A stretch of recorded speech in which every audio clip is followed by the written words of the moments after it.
Anacondas, The Hunt for the Blood Orchid, entered theaters at precisely this moment. Instead of positioning itself as a grounded continuation of the first film, the promotional campaign embraced escalation as its defining message. Everything appeared bigger, faster, and considerably more dangerous. The snakes were no longer isolated predators hiding in distant rivers. They had multiplied into an entire population, transforming the jungle into hostile territory where every step carried the possibility of another attack. The marketing wasn't asking audiences to expect realism. It was inviting them to enjoy excess. The trailers made that strategy immediately obvious. Rather than spending precious seconds explaining complicated mythology, they highlighted rapid editing, aggressive creature attacks, collapsing environments, and glimpses of the film's most memorable concept, the massive mating ground where enormous anacondas converge around the legendary blood orchid. That imagery became the campaign's defining hook because it combined curiosity with spectacle. Even viewers who questioned the scientific logic could appreciate the sheer cinematic absurdity of dozens of giant snakes gathering in one terrifying location. It was the kind of image designed to remain in your mind long after the trailer ended. The blood orchid itself also became a central marketing tool. Instead of presenting the expedition as another treasure hunt, advertisements framed the flower as a biological miracle with the potential to extend life.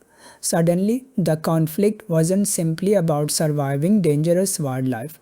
It became a race between scientific ambition and a natural world determined to protect its greatest secret. That premise gave the campaign an extra layer of intrigue, suggesting that audiences would receive both a monster movie and an adventure built around humanity's timeless obsession with defeating aging and death. Yet excitement wasn't the only emotion surrounding the sequel. Industry observers and longtime fans immediately noticed the absence of the original film's biggest stars. The 1997 Anaconda owed much of its popularity to a cast whose personalities were as memorable as the snake itself. Without those familiar faces returning, many questioned whether the sequel could maintain the same level of audience interest. Hollywood history had already demonstrated that replacing recognizable leads with an entirely new ensemble often created uncertainty, especially when several years separated one installment from the next. That skepticism wasn't entirely unreasonable. Viewers naturally associate franchises with the characters who introduced them to a fictional world. Removing those anchors forces a sequel to establish fresh emotional connections while simultaneously convincing audiences that the brand still matters. For Anacondas, the challenge became even greater because the film wasn't continuing unfinished character arcs. It was effectively building a new expedition from the ground up, connected primarily through the concept of giant snakes rather than returning heroes. The marketing responded by shifting attention away from individual characters and toward the experience itself.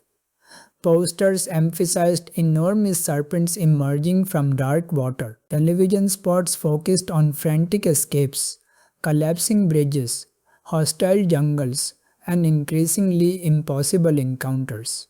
Instead of asking audiences to reconnect with familiar personalities, the campaign promised relentless momentum.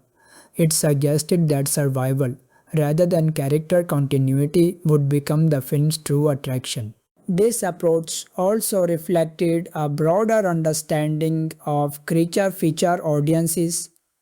Fans of the genre often attend for the monster first and the cast second. They expect suspense, inventive attacks, and escalating danger more than complex interpersonal drama. By leaning into those expectations, the studio acknowledged exactly what kind of film it was selling. There was very little pretense that this would become an emotionally profound blockbuster.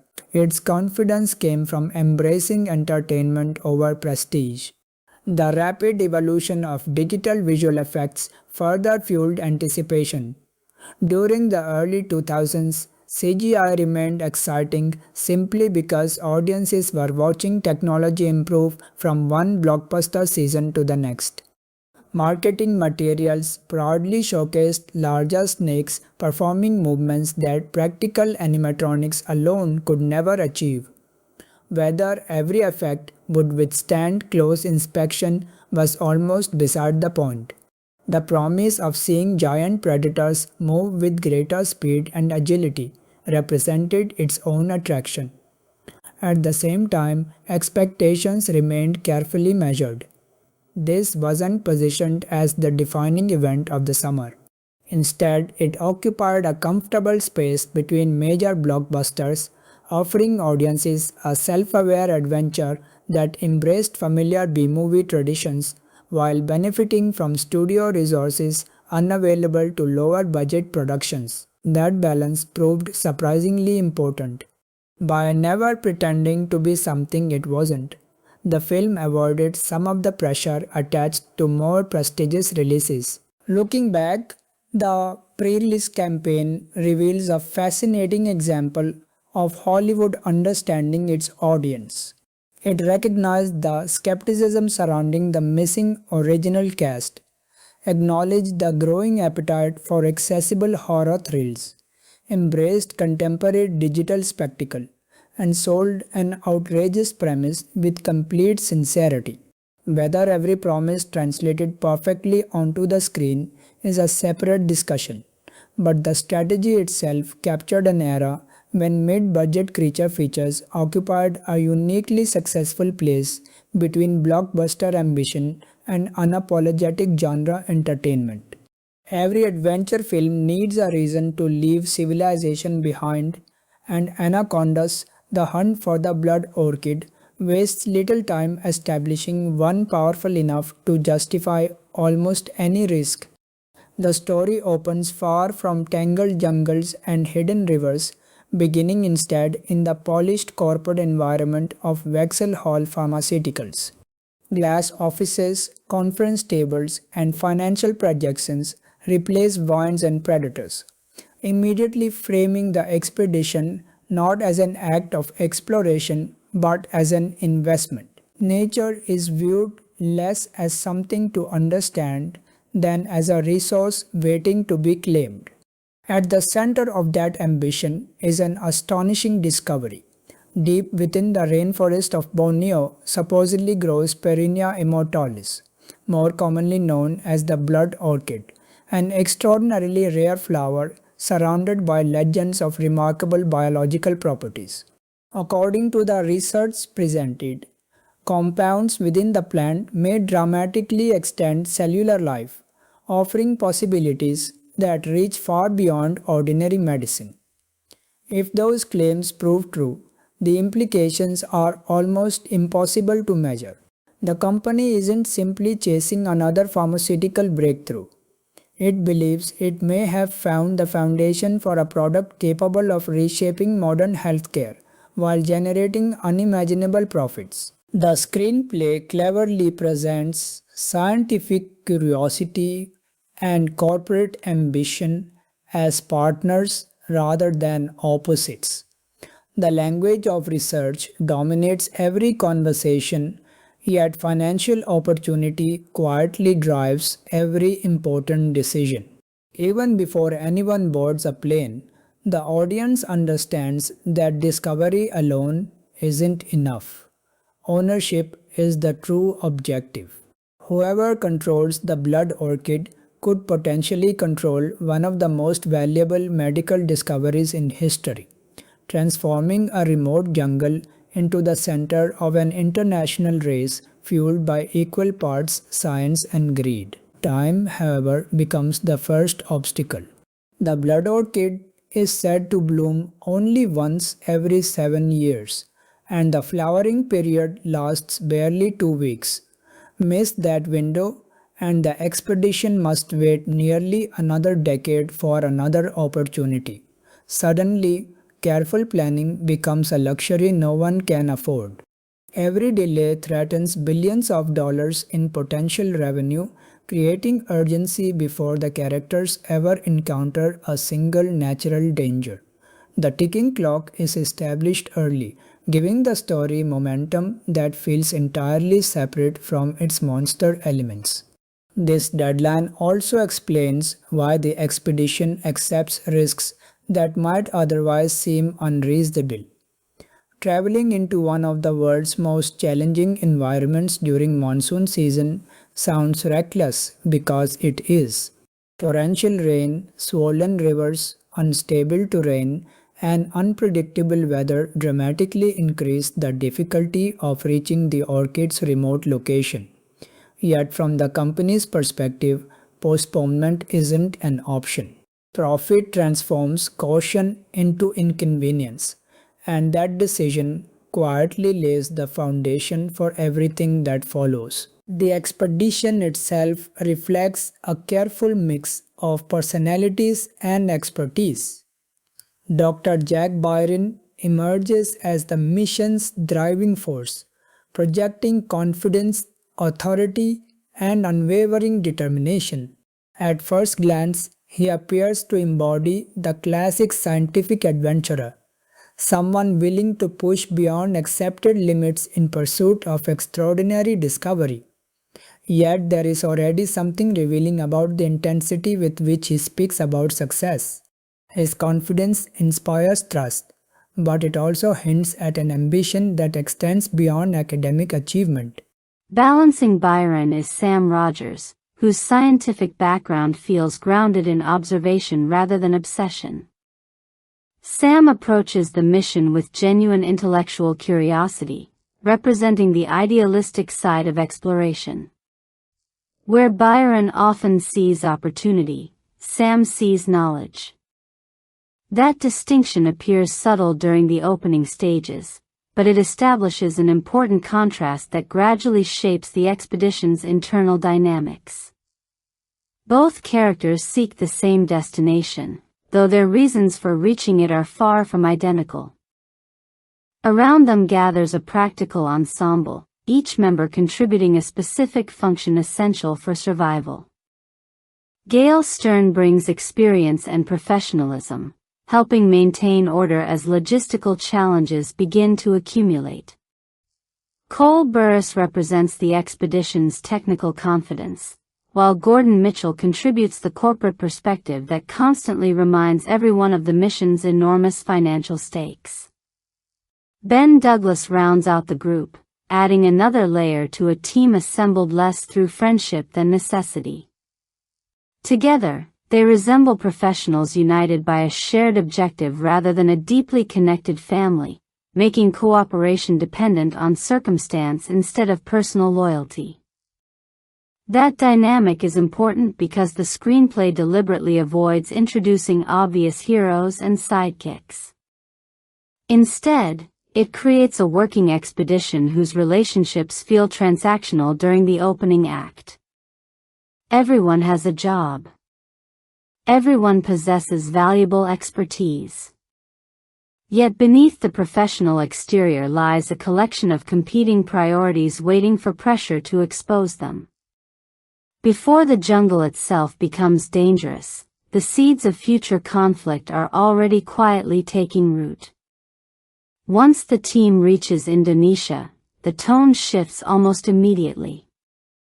Modern offices give way to humid landscapes where the environment feels indifferent to corporate deadlines and business strategies. Civilization begins to fade into the background as rivers become the only meaningful roads forward. Every mile deeper into the rainforest creates the sensation that control is slipping away, even if the characters haven't fully realized it themselves. Finding reliable passage proves more complicated than expected. The monsoon has transformed already unpredictable waterways into hazardous routes filled with strong currents and hidden dangers. Local hesitation reinforces the growing sense that experienced people understand these rivers far better than the newcomers ever could. Nature isn't merely difficult here, it commands respect earned through generations of survival. Yet urgency leaves little room for hesitation. The expedition presses forward because turning back would mean abandoning the opportunity that justified the entire journey. By the end of the setup, the film has quietly completed its most important task. It has established enormous financial stakes, introduced personalities whose motivations are already beginning to diverge, created a relentless ticking clock, and transported everyone into an environment where human confidence suddenly feels fragile. The jungle has not revealed its deadliest inhabitants yet, but its silence already suggests that the greatest obstacle facing the expedition may never have been finding the blood orchid at all. With the expedition finally assembled, the film reaches the moment where preparation gives way to commitment. Every adventure story contains a threshold that separates the ordinary world from the unknown, and in Anacondas, the hunt for the blood orchid, that line is drawn not by a dramatic speech or ceremonial departure, but by the simple realization that conventional routes are no longer available. Nature has already begun rewriting the expedition's plans before a single snake enters the frame. The relentless monsoon has transformed the rivers into violent, unpredictable channels. Floodwaters have made normal transportation unreliable, and experienced locals understand that traveling deeper into the rainforest under these conditions is an invitation to disaster. Their reluctance isn't portrayed as superstition or cowardice. It comes from familiarity. They know these waterways change personalities with the weather, becoming places where skill alone cannot guarantee survival. Yet urgency continues to overpower caution. The blooming window for the blood orchid grows shorter with every passing day, making delay feel more dangerous than the river itself. That desperation introduces one of the film's most memorable additions, Captain Bill Johnson. Unlike the scientists and corporate representatives, Bill belongs to this environment. His confidence doesn't come from laboratory research or financial projections, but from years spent navigating rivers capable of punishing even the smallest mistake. He possesses the quiet assurance of someone who respects nature because he has repeatedly witnessed what happens to those who don't. In many ways, Bill serves as the audience's reality check, reminding us that experience often outweighs ambition in places untouched by modern certainty.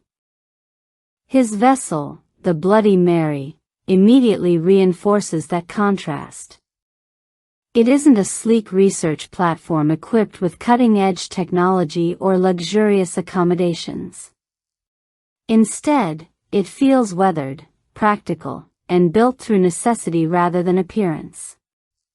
Every worn surface suggests years of difficult journeys, making the boat itself an extension of Bill's character.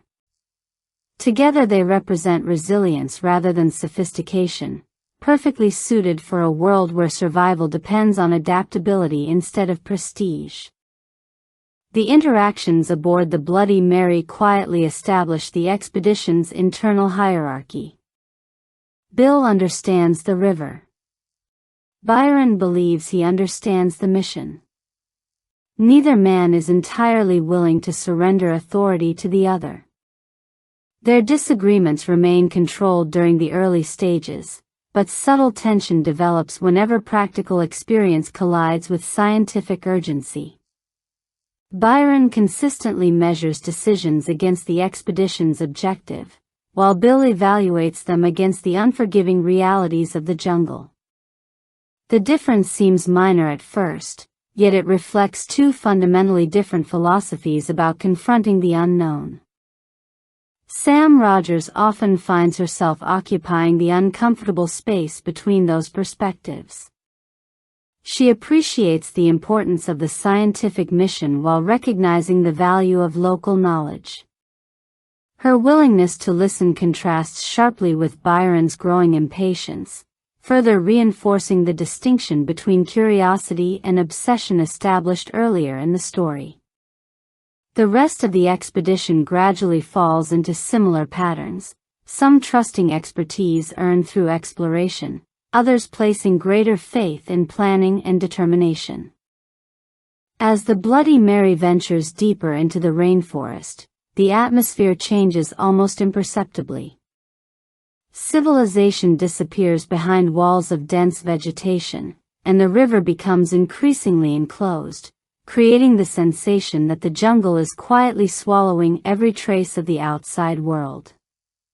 The cinematography emphasizes towering trees, narrow waterways, and heavy humidity, shrinking the human characters against an environment that feels impossibly vast.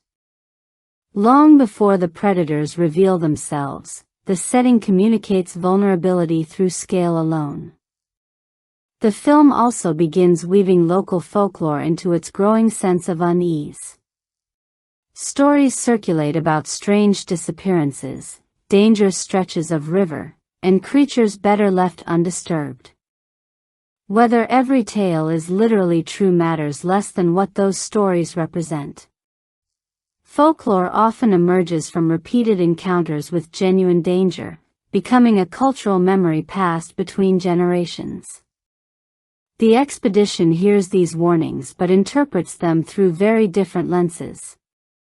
To some, they are valuable cautionary advice.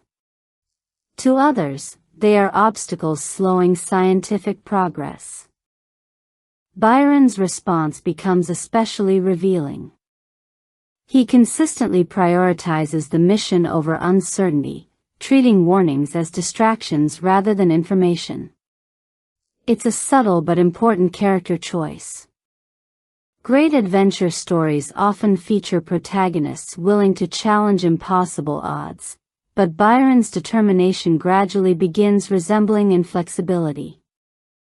Every ignored caution moves him one step closer to believing that preparation alone can overcome forces he barely understands.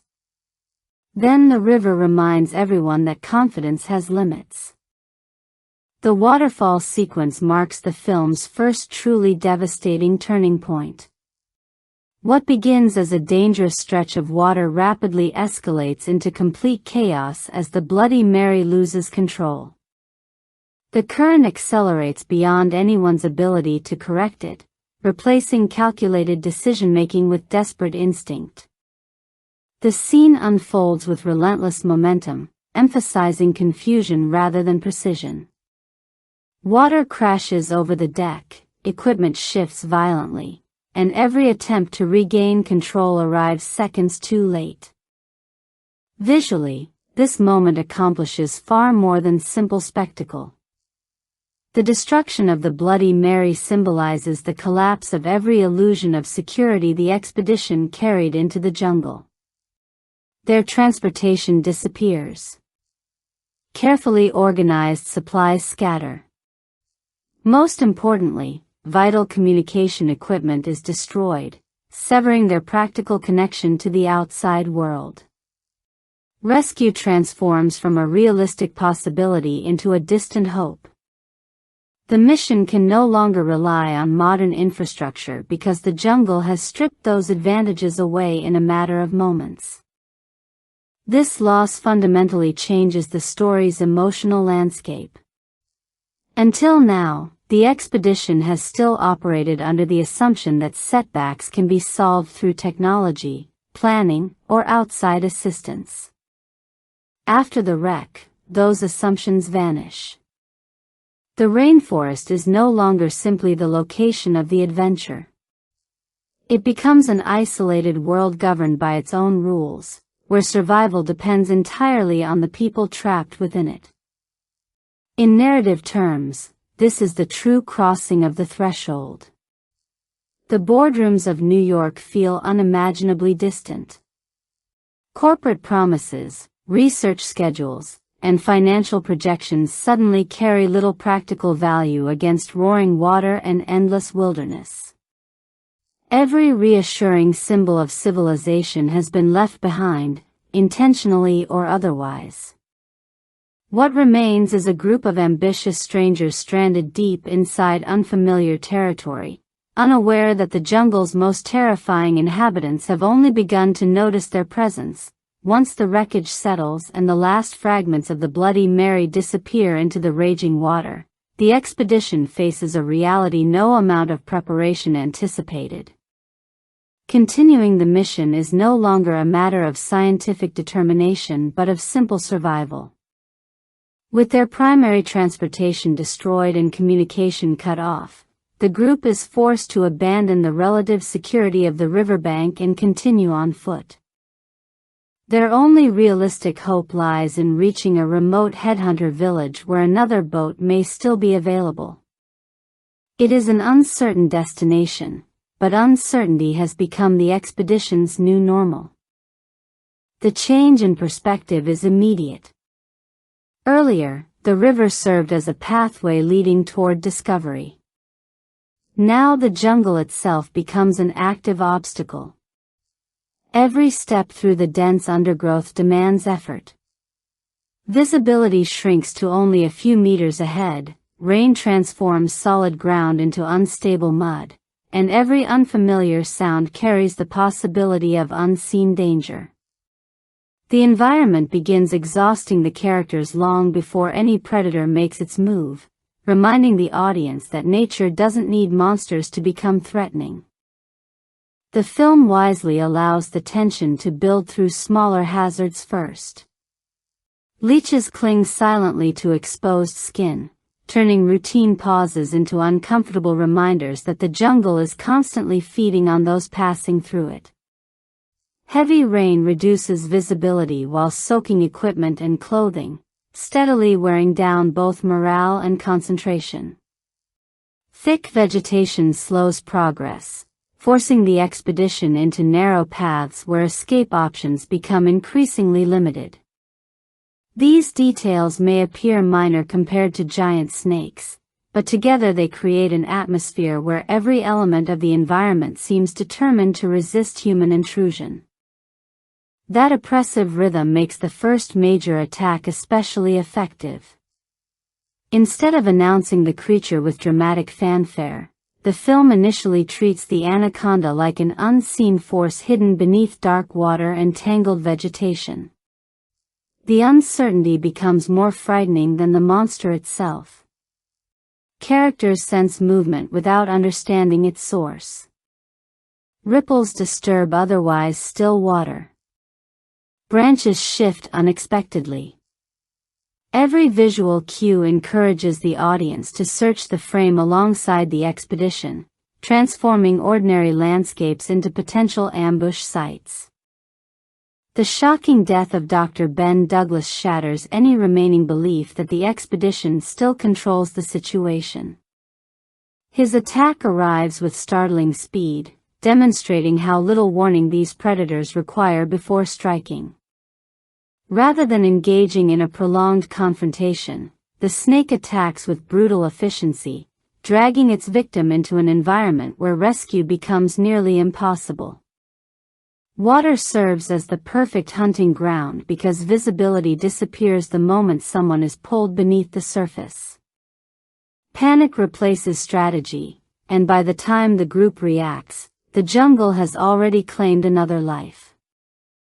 Narratively, Ben's death serves an essential purpose. The first major casualty in a survival story often defines the rules governing everything that follows. Until this moment, viewers can still imagine that clever planning or teamwork might overcome the danger. Afterward, optimism becomes far more difficult to sustain. The expedition realizes that these predators don't simply defend territory. They actively hunt with frightening effectiveness, exploiting confusion and environmental advantage rather than relying solely on overwhelming size. Even more unsettling is what the survivors gradually begin to understand about the snakes themselves. These aren't merely unusually large anacondas. Their extraordinary size appears linked to the mysterious blood orchids growing deep within the rainforest. The same legendary plant capable of extending life may also be removing the natural biological limits that normally regulate growth. Instead of existing as isolated curiosities, the orchids have quietly reshaped the surrounding ecosystem, allowing apex predators to become larger, stronger, and potentially longer-lived than nature ever intended.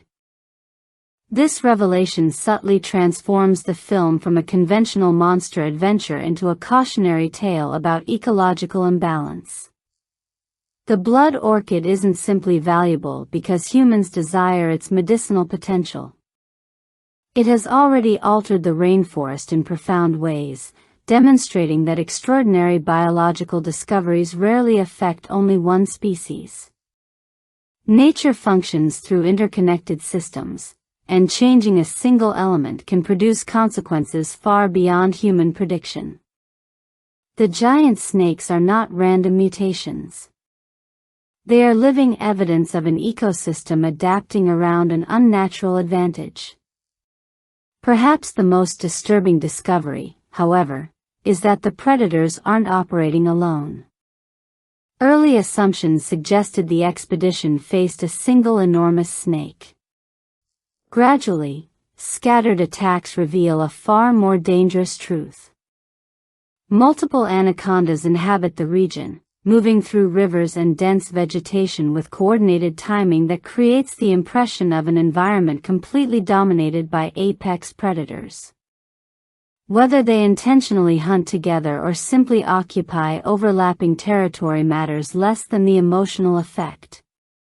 Safety can no longer be restored by escaping one encounter because another threat may already be waiting nearby. As external danger escalates, internal conflict becomes impossible to ignore. Captain Bill Johnson grows increasingly focused on survival, recognizing that every additional mile traveled toward the blood orchid dramatically reduces the group's chances of escaping alive. His practical instincts are shaped by experience rather than ambition, making retreat seem not like failure but common sense.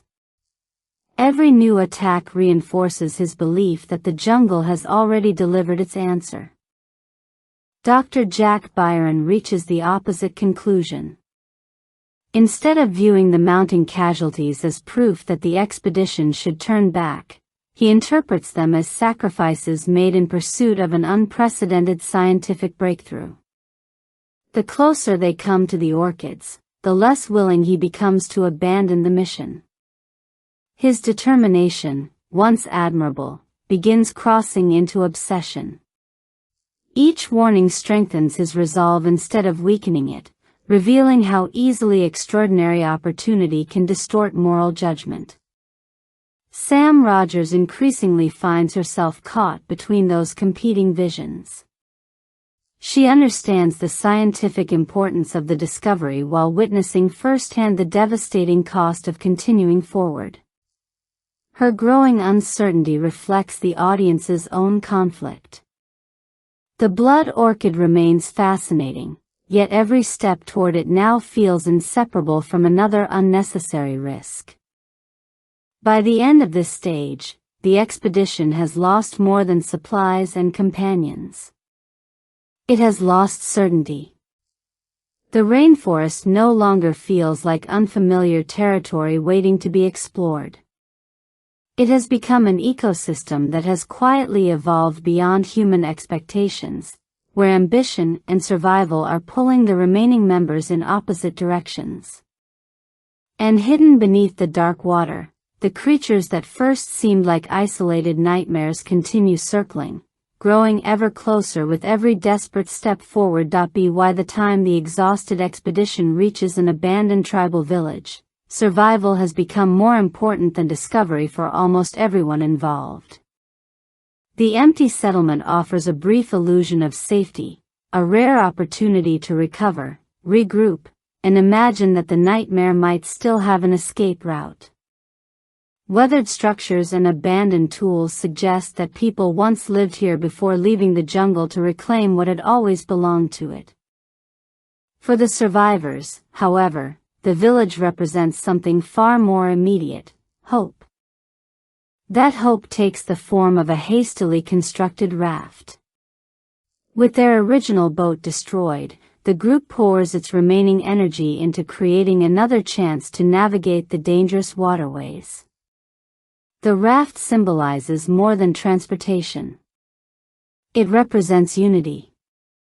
Every survivor contributes toward a shared objective, temporarily pushing aside personal disagreements in favor of a single goal: getting out alive. For a brief moment, the expedition begins to resemble a team again rather than a collection of frightened individuals moving in the same direction. The film deliberately introduces this fragile optimism before dismantling it. Instead of allowing the jungle to destroy the group's confidence once more, it turns inward, revealing that the greatest threat no longer comes exclusively from the surrounding wilderness. Human ambition has evolved into something equally dangerous.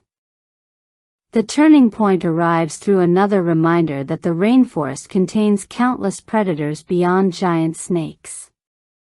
Gordon Mitchell suffers a devastating bite from a highly venomous spider, and the consequences unfold with terrifying speed. Rather than killing him immediately, the venom leaves him paralyzed, fully conscious but almost completely unable to move. It is an unsettling fate because it strips away control without ending awareness. Gordon becomes trapped inside his own body, able to witness the growing panic around him while remaining powerless to influence it. From a storytelling perspective, this moment broadens the film's understanding of danger.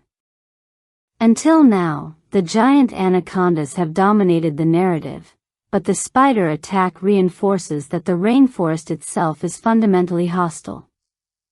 Every plant, insect, and hidden creature contributes to an ecosystem where survival is never guaranteed. The snakes may command attention, yet they exist within a much larger natural world that can prove equally unforgiving through far smaller inhabitants. More importantly, Gordon's condition presents the expedition with a moral test. A weakened teammate requires time, care, and difficult decisions at the exact moment resources are running dangerously low. Compassion suddenly carries practical consequences. Every effort to save one person increases the risks facing everyone else. It is precisely the type of dilemma capable of exposing the true priorities hidden beneath professional appearances. No character is transformed more dramatically by this crisis than Dr. Jack Byron. Earlier, his ambition could still be interpreted as determination. He believed deeply in the blood orchid's potential and accepted extraordinary risks in pursuit of an extraordinary discovery. Now, however, those motivations lose their remaining sense of balance. Gordon's paralysis becomes an inconvenience rather than a tragedy. Human lives begin competing directly with scientific success, and Byron's choice reveals where his loyalty truly lies. His betrayal is not impulsive. That is what makes it so unsettling. Instead of breaking under pressure, Byron calculates. He recognizes that the expedition's limited supplies and remaining weapons represent the fastest path toward the orchids. Rather than protecting the weakened group, he quietly sabotages their chances of survival. The decision marks his moral point of no return because it replaces collective responsibility with outright self-interest. Whatever noble intentions may have motivated him at the beginning of the journey are now overshadowed by obsession. The theft of the raft and the group's firearms transforms the situation almost instantly. In practical terms, Byron doesn't simply abandon his companions. He removes their safest means of escape and strips away much of their ability to defend themselves. The jungle has already proven deadly, but now the survivors must confront it while carrying the burden of deliberate betrayal. Their greatest disadvantage is no longer bad luck or hostile wildlife. It is the calculated decision of someone who once stood beside them. This betrayal also reinforces one of the film's central themes. The blood orchid promises extraordinary longevity, yet the pursuit of that promise steadily destroys ordinary humanity. Byron becomes a living example of how greed rarely announces itself through dramatic speeches. Instead, it grows gradually, convincing people that every compromise is justified because the reward waiting ahead appears too valuable to abandon. With conventional escape no longer possible, the remaining survivors are forced toward a far more dangerous alternative. Their only remaining route leads through a network of subterranean caverns, an environment that immediately shifts the tone of the film once again. The open rainforest gives way to darkness, confined spaces, and echoing silence. Visibility disappears, familiar landmarks vanish, and every sound becomes impossible to locate. The jungle above already felt isolating. Underground, that isolation becomes almost absolute. The cave system amplifies the threat posed by the giant anacondas. Narrow passages limit movement while underground waterways provide perfect concealment for predators capable of striking without warning. The environment seems designed around the snake's strengths rather than humanity's. Every shadow suggests hidden movement, and every step carries the possibility that something enormous is waiting just beyond the edge of visible light. Suspense grows not because the creatures are constantly visible, but because they don't need to be. Amid this escalating danger, the expedition's leadership quietly changes hands. Sam Rogers begins making decisions guided by responsibility rather than ambition. Her scientific knowledge remains valuable, but she increasingly prioritizes the well-being of the people still alive instead of the discovery waiting ahead. The transformation feels earned because it grows naturally from everything she has witnessed throughout the journey. Captain Bill Johnson becomes her strongest ally. Experience and compassion finally stand together, replacing Byron's increasingly reckless confidence with practical judgment. Their partnership succeeds because neither character seeks authority for its own sake. Leadership emerges through action rather than titles, demonstrating that the people most willing to protect others are often the ones best suited to lead. By the midpoint of the story, the expedition has been fundamentally reshaped. The jungle remains deadly, the snakes continue closing in, and the legendary orchid still waits somewhere ahead. Yet the greatest revelation is no longer hidden inside the rainforest. It is the realization that survival depends less on defeating nature than on resisting the kind of obsession capable of turning trusted companions into the most dangerous predators of all. After enduring flooded rivers, collapsing plans, betrayal, and relentless attacks, the remaining survivors finally reach the place that has haunted every decision since the expedition left New York. Hidden deep within an isolated valley lies the legendary blood orchid, suspended above a landscape unlike anything the film has revealed before. This is not simply the destination of a scientific mission. It is the heart of an ecosystem transformed by the very discovery humanity hoped to exploit. The sequence immediately embraces spectacle. Beneath the orchid stretches the infamous mating pit, where dozens of enormous anacondas coil around one another in a constantly shifting mass of muscle and scales. The image borders on surreal, combining fascination with revulsion in equal measure. Rather than presenting a single unstoppable monster, the film reveals an entire breeding population gathered around the rare flowers that have seemingly altered their biology for generations. The sheer number of predators changes the emotional equation. Fighting one snake is almost unimaginable. Escaping an entire colony feels nearly impossible. Visually, the scene represents the film's most ambitious set piece. The twisting bodies create an unsettling sense of constant movement, making the environment itself appear alive. Every frame reinforces the idea that humans have entered a place never intended for them. The blood orchids hang overhead like forbidden fruit, beautiful enough to inspire wonder yet positioned directly above overwhelming danger. It is a remarkably clear piece of visual storytelling. The reward exists only because nature has surrounded it with consequences.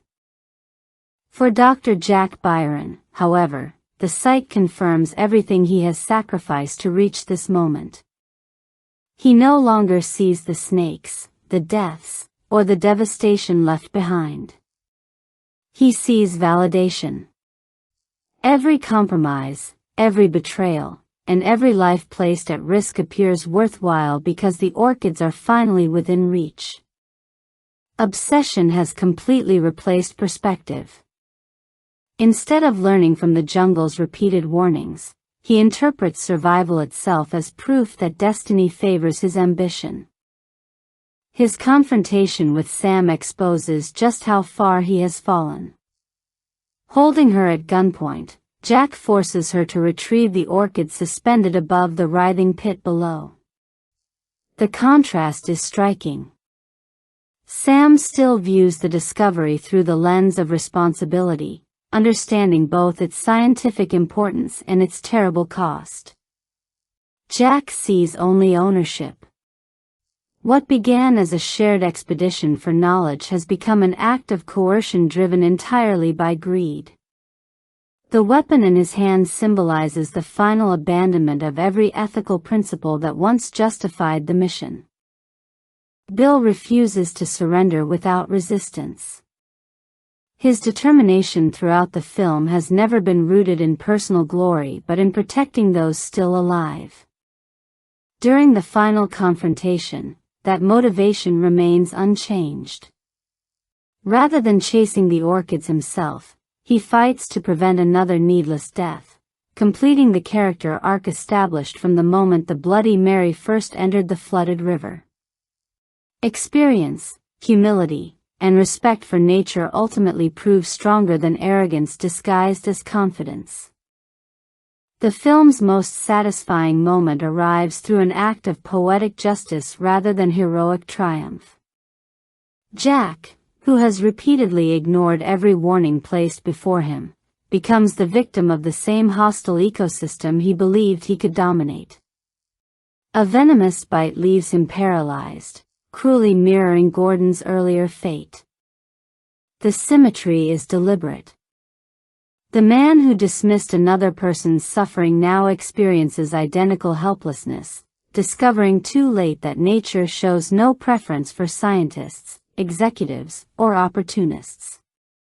Unable to save himself, Jack falls into the center of the mating pit he was so desperate to exploit.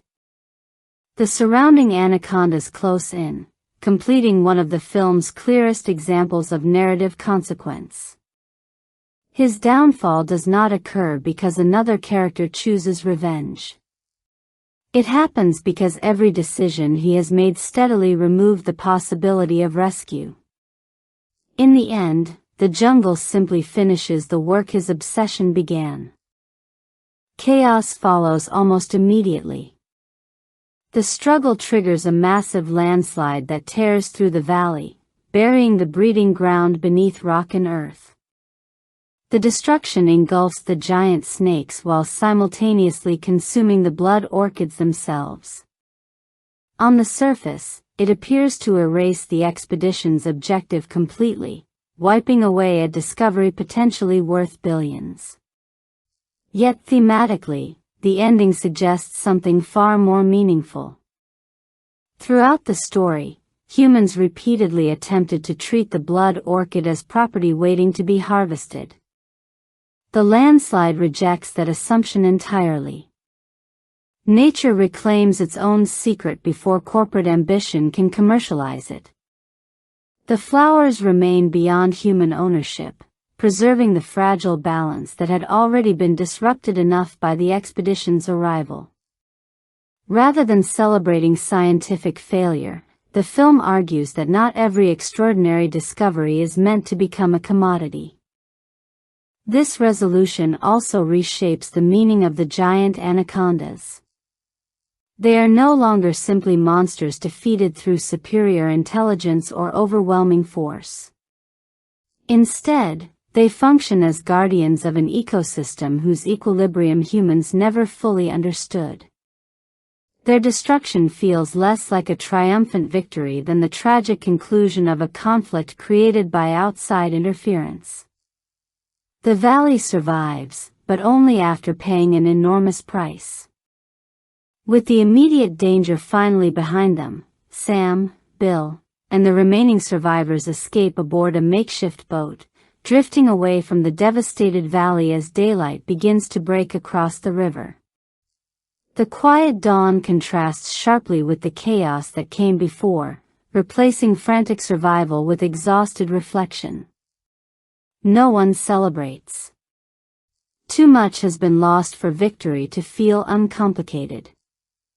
The silence acknowledges both the lives sacrificed and the lessons painfully learned. The ending ultimately brings the film back to the idea introduced at the very beginning. Wexel Hall Pharmaceuticals entered the rainforest believing every mystery possessed a market value. Instead, the expedition discovered that some frontiers resist ownership, no matter how powerful the corporation or how persuasive the promise of profit. The blood orchid disappears beneath the earth, the surviving explorers leave with little more than their lives, and the jungle remains exactly what it was before outsiders arrived, beautiful, unpredictable, and forever beyond complete human control. One of the more surprising strengths of Anacondas, the hunt for the blood orchid, is that it doesn't rely on a single traditional hero. Instead, the story gradually reveals two complementary protagonists whose strengths emerge from completely different worlds. Sam Rogers represents disciplined scientific curiosity guided by ethics, while Captain Bill Johnson embodies experience earned through years of surviving environments that refuse to follow human expectations. Individually, neither character would be enough to overcome the jungle. Together, they become the film's emotional foundation. When we first meet Sam, she appears to fit a familiar adventure template. She is intelligent, qualified, and genuinely fascinated by the potential of the blood orchid. Unlike the executives viewing the expedition through spreadsheets and profit margins, Sam is motivated by discovery itself.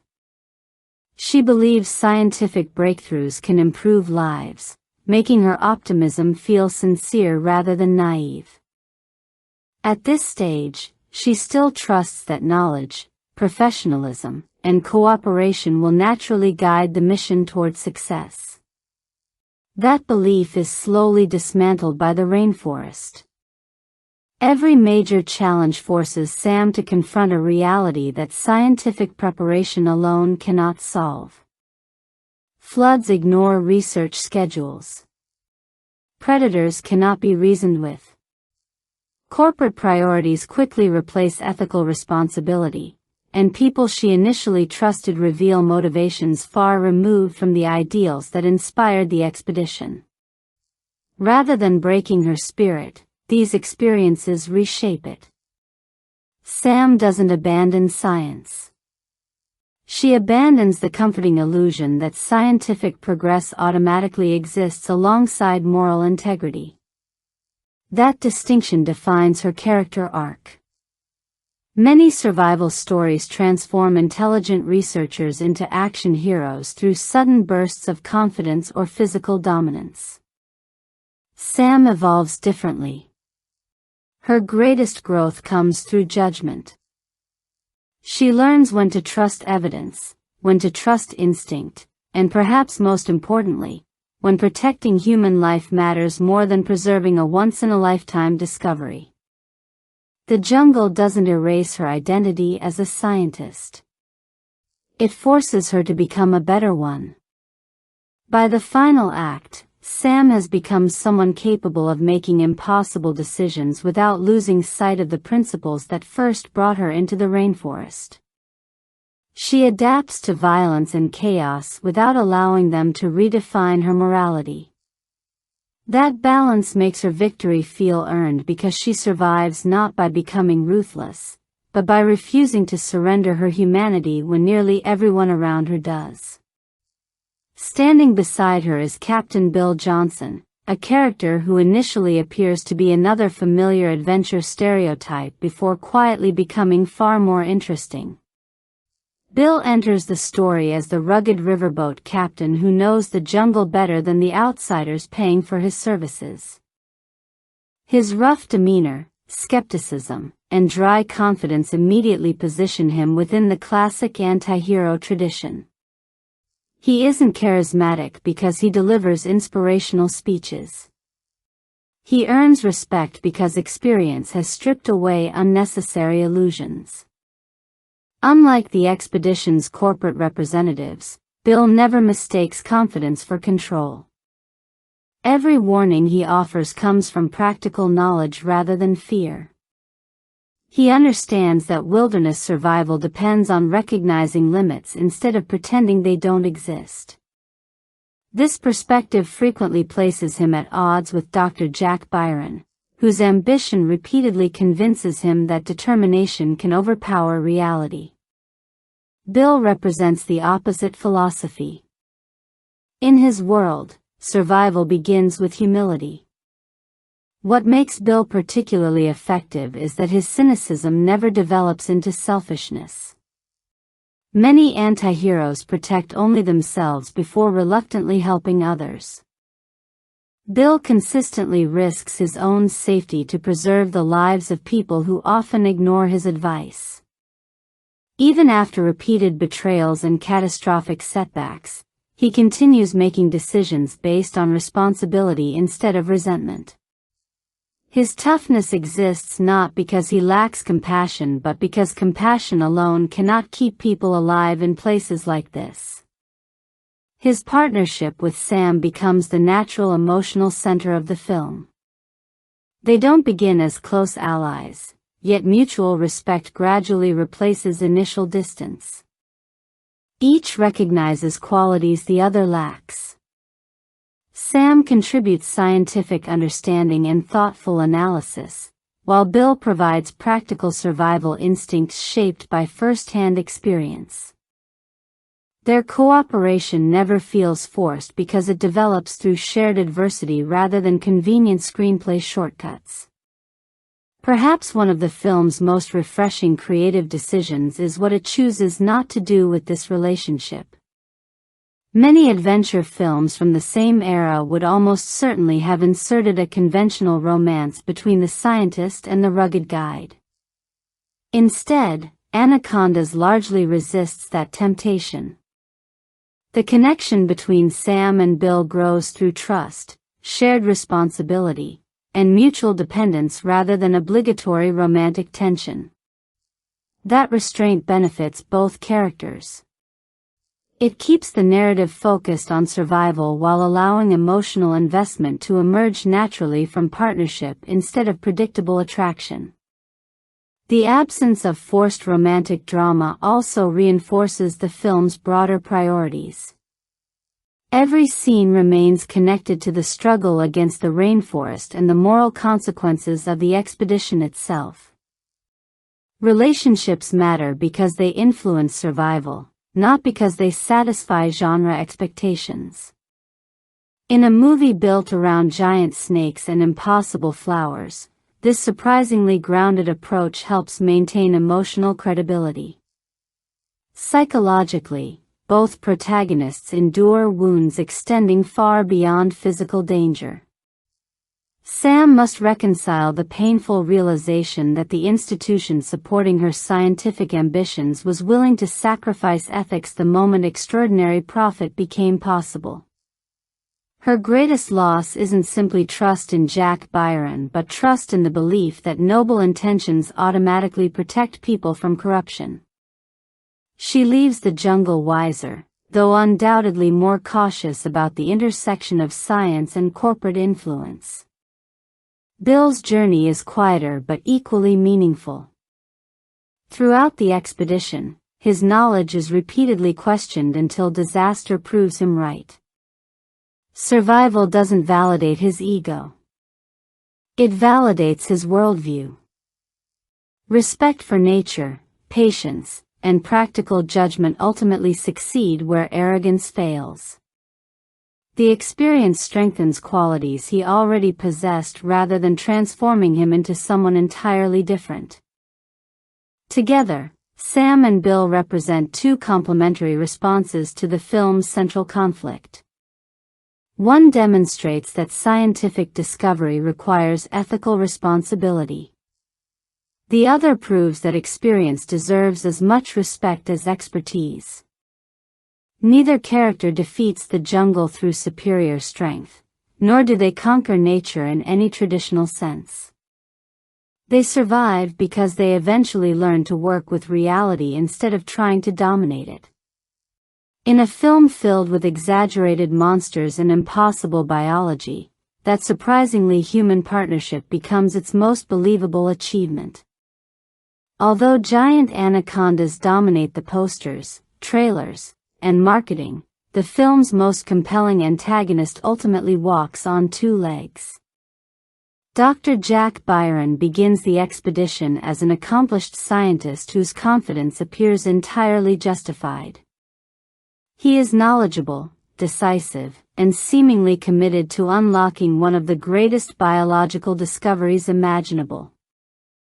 Nothing about his introduction immediately suggests a villain.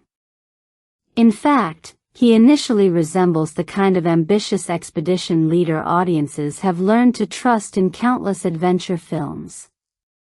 That gradual transformation is precisely what makes his downfall so effective. Jack's corruption does not arrive through a single shocking decision. Instead, it unfolds through a series of increasingly calculated compromises.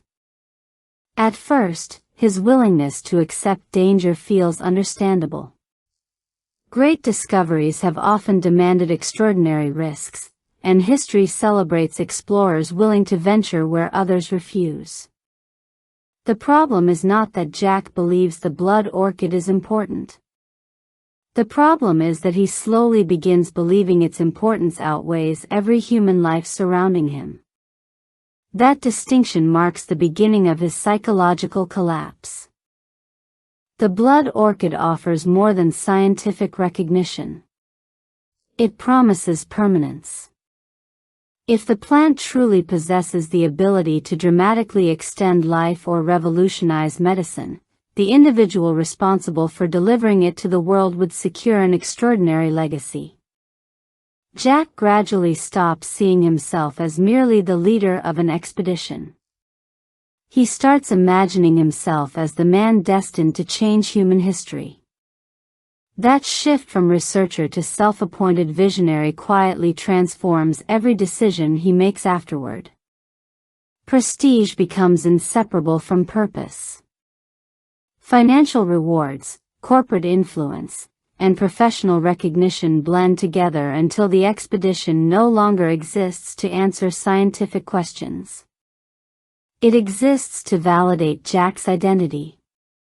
Once personal legacy becomes the primary objective, moral boundaries begin disappearing with alarming speed. Every obstacle is redefined as something temporarily standing between him and greatness. The screenplay wisely avoids portraying Jack as irrational from the outset. His intelligence remains genuine throughout the film. He continues making strategic decisions, evaluating risks, and adapting to changing circumstances. What changes is the value system guiding those decisions. Intelligence without ethical restraint becomes a dangerous tool because it allows destructive choices to appear perfectly logical. Jack rarely behaves impulsively. He behaves efficiently, and that efficiency makes his actions far more disturbing. The expedition's mounting casualties accelerate this process. Each death creates an opportunity to reconsider the mission, yet Jack repeatedly reaches the opposite conclusion. Instead of interpreting tragedy as evidence that the expedition has gone too far, he convinces himself that previous sacrifices demand completion of the objective. This is a recognizable psychological pattern. People who invest heavily in a goal often struggle to abandon it because doing so would force them to admit the cost was unnecessary. Rather than accepting failure, they double their commitment, even when continuing becomes increasingly destructive.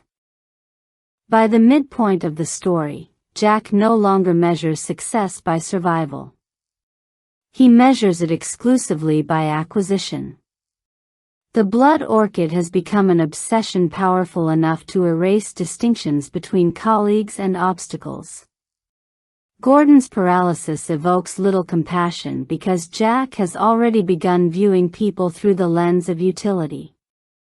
If someone contributes to the mission, they possess value. If they slow progress, they become expendable. It is a chilling transformation precisely because it unfolds beneath calm, professional language rather than theatrical madness. This obsession also reflects one of the film's most interesting ideas about scientific legacy. Scientific achievement is often celebrated because it expands human understanding or improves lives. Jack gradually inverts that principle. Knowledge becomes meaningful only if it elevates him personally. The fountain of youth mythology surrounding the blood orchid reinforces this illusion. He is no longer chasing a remarkable plant. He is chasing symbolic immortality, believing his name will endure alongside the discovery forever. In that sense, the legendary flower becomes a psychological mirror. Characters reveal their deepest priorities through the way they respond to its promise. Sam sees possibility balanced by responsibility. Bill sees danger demanding caution. Jack sees destiny. The orchid itself never forces corruption. It simply magnifies ambitions already present beneath the surface. An especially effective layer of symbolism emerges through the relationship between Jack and the giant anacondas. Throughout the film, the snakes function as apex predators driven by instinct. They hunt because survival demands it. Their violence is neither malicious nor personal. Jack, however, gradually adopts predatory behavior guided not by necessity but by choice. He stalks opportunity, isolates weaker companions, and abandons empathy whenever it interferes with his objective. The comparison grows stronger as the story progresses. The anacondas strike with patience, waiting until circumstances favor them before attacking. Jack follows a remarkably similar pattern. Rather than openly confronting the group, he waits for moments of vulnerability before stealing supplies, betraying allies, and forcing others to serve his ambitions. The jungle's natural predators kill to live. Jack sacrifices others so his dream can survive. Ironically, the supposedly civilized scientist becomes morally less restrained than the creatures he fears. This parallel also reinforces the broader theme of ecological balance. The snakes exist within the environment that shaped them. Jack attempts to dominate that environment for personal gain, transforming himself into an invasive force every bit as disruptive as the expedition itself. His greatest mistake is believing intelligence grants superiority over nature instead of responsibility toward it. The conclusion of his arc delivers one of the film's clearest examples of poetic justice. After dismissing Gordon's suffering earlier in the story, Jack experiences the same horrifying paralysis from a venomous bite. The punishment feels appropriate not because fate is cruel, but because the narrative has carefully established the symmetry. He is forced to endure the helplessness he once ignored in someone else, stripping away the illusion of control that fueled his obsession from the beginning. His subsequent fall into the anaconda mating pit completes the symbolism. Throughout the expedition, Jack repeatedly behaved like the ultimate predator, convinced he could manipulate every situation through intellect and determination. In the end, he becomes prey. The transition is swift, humbling, and entirely consistent with the story's moral framework. Nature does not negotiate with ego. It simply reasserts the hierarchy Jack spent the entire film pretending no longer applied to him. What makes his death satisfying is that it never feels arbitrary. Every major decision contributes directly to his fate. He ignores warnings, abandons compassion, betrays companions, and places personal legacy above every ethical obligation attached to scientific discovery. The jungle does not corrupt Jack Byron. It exposes the version of himself that ambition had quietly been creating all along. In a film remembered for giant snakes and impossible biology, that human tragedy remains its sharpest warning about the dangers of unchecked greed disguised as progress, while Sam Rogers, Bill Johnson, and Dr. Jack Byron form the emotional spine of Anacondas, the hunt for the blood orchid. The supporting cast plays an equally important structural role. Creature features rarely depend on a single protagonist carrying every scene. Instead, they thrive on ensemble dynamics, using contrasting personalities to create conflict, relieve tension, and constantly reshape the audience's emotional investment. The giant snakes may provide the spectacle, but it is the interaction between the people running from them that keeps the story moving. This approach has long been a defining characteristic of survival cinema. A diverse group allows the screenplay to explore different reactions to fear without forcing one character to represent every possible perspective. Some people respond with courage, others with denial, others with selfishness, and still others with humor. These contrasting responses make the danger feel more believable because real crises rarely produce identical behavior. Everyone enters the jungle carrying different priorities, and once survival replaces professional ambition, those differences become impossible to hide. Cole Burris serves perhaps the most recognizable function within that framework. At first glance, he appears to occupy the familiar comic relief role common throughout early 2000s adventure films. He is nervous, quick with sarcastic observations, and noticeably less eager than some of his companions to pretend everything remains under control. Yet reducing Cole to simple comic relief overlooks why characters like him exist in the first place. More than anyone else, Cole becomes the audience's surrogate. When impossible situations unfold around him, his reactions often mirror what viewers themselves are likely thinking. He questions reckless decisions, expresses disbelief when danger escalates beyond reason, and refuses to treat absurd events as routine simply because the plot demands it. Giant snakes, mysterious immortality flowers, collapsing expeditions, Cole recognizes the insanity of the situation instead of calmly accepting it. That self-awareness helps the audience remain emotionally connected because someone inside the story is acknowledging how extraordinary everything has become. His humor also performs an important psychological function. Constant suspense eventually loses effectiveness if every scene maintains the same emotional intensity. Audiences need brief opportunities to release tension before the next escalation arrives. Cole's comments provide those moments without undermining the film's stakes. His jokes rarely dismiss the danger. Instead, they emerge because fear itself often produces nervous humor.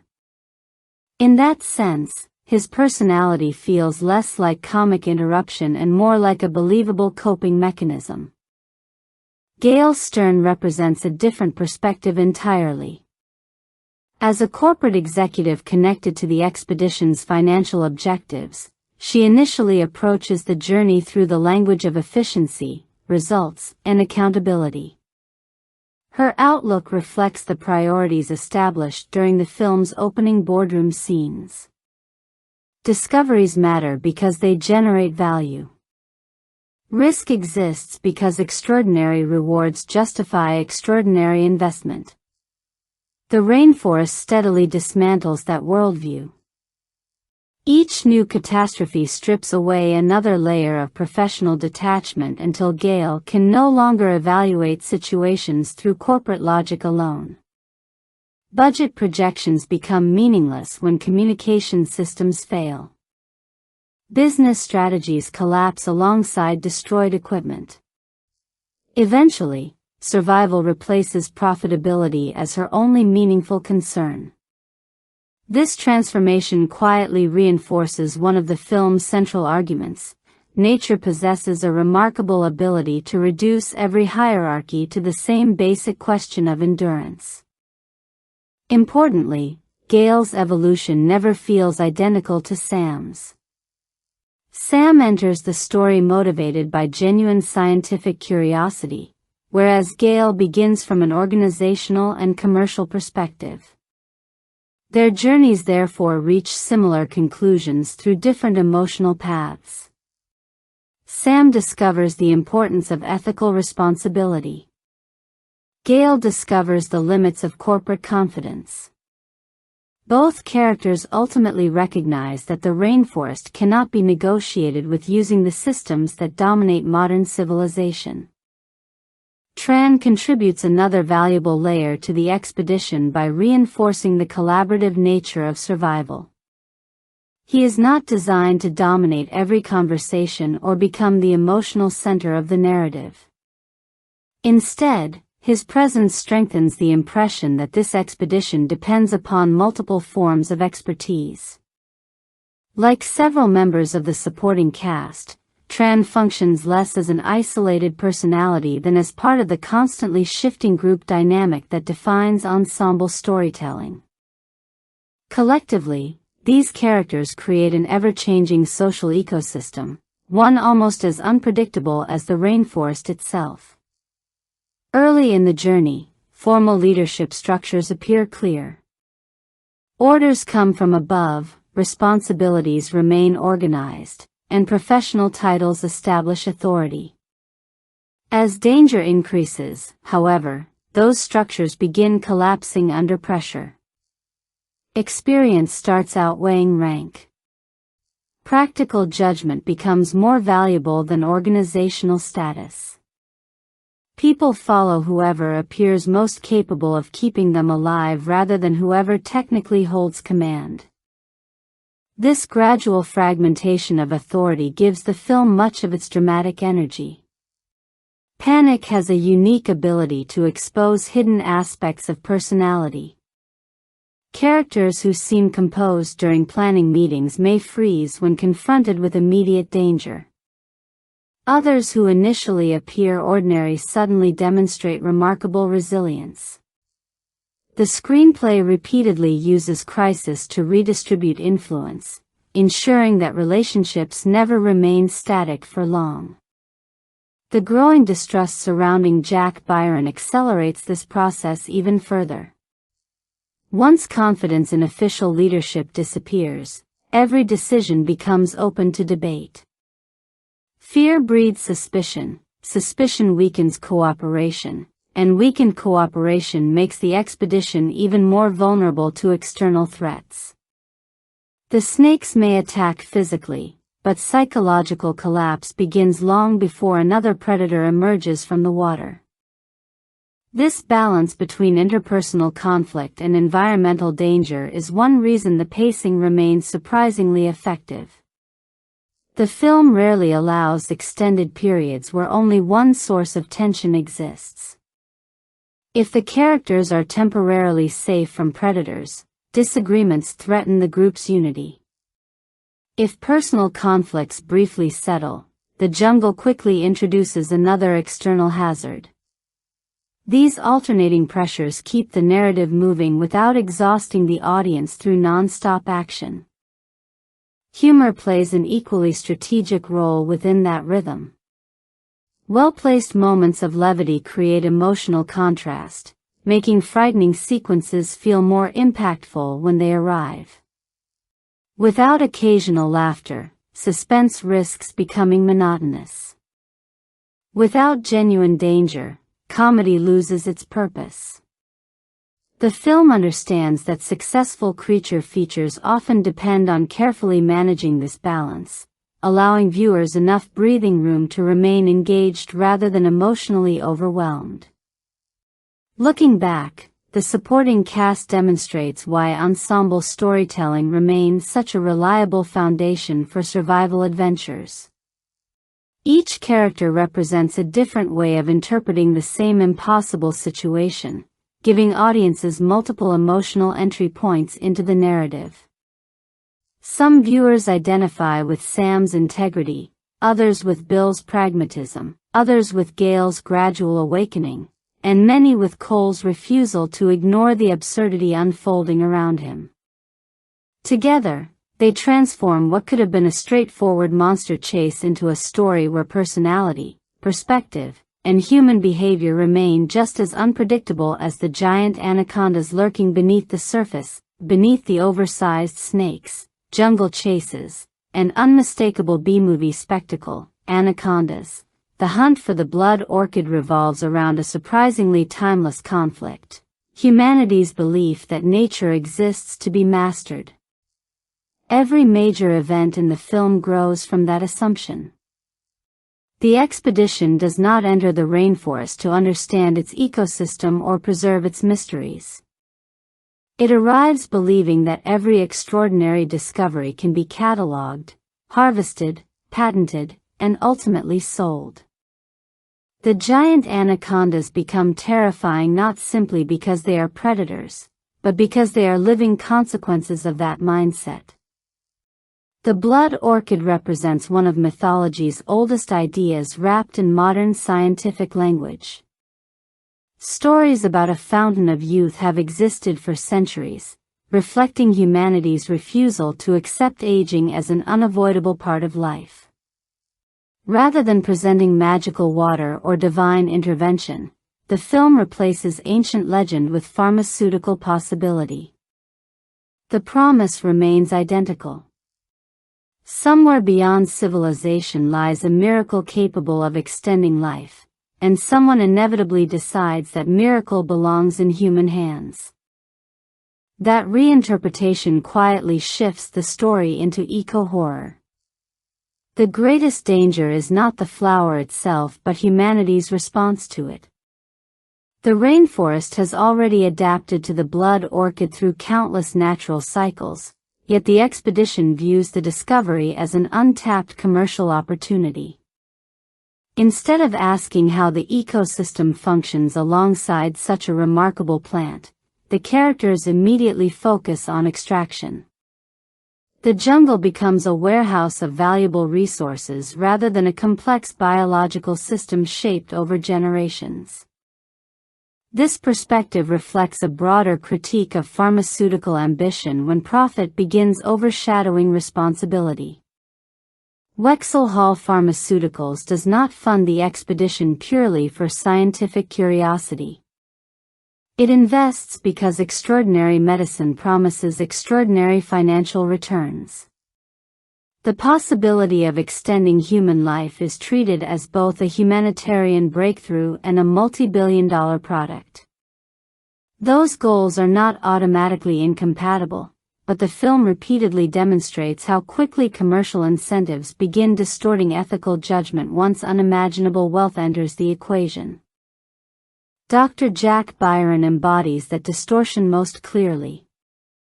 His obsession illustrates how noble scientific ambition can gradually evolve into personal and corporate greed when success becomes inseparable from status and legacy. He begins the expedition searching for discovery but ends it believing every sacrifice is justified by ownership of the blood orchid. The tragedy is not that science fails him.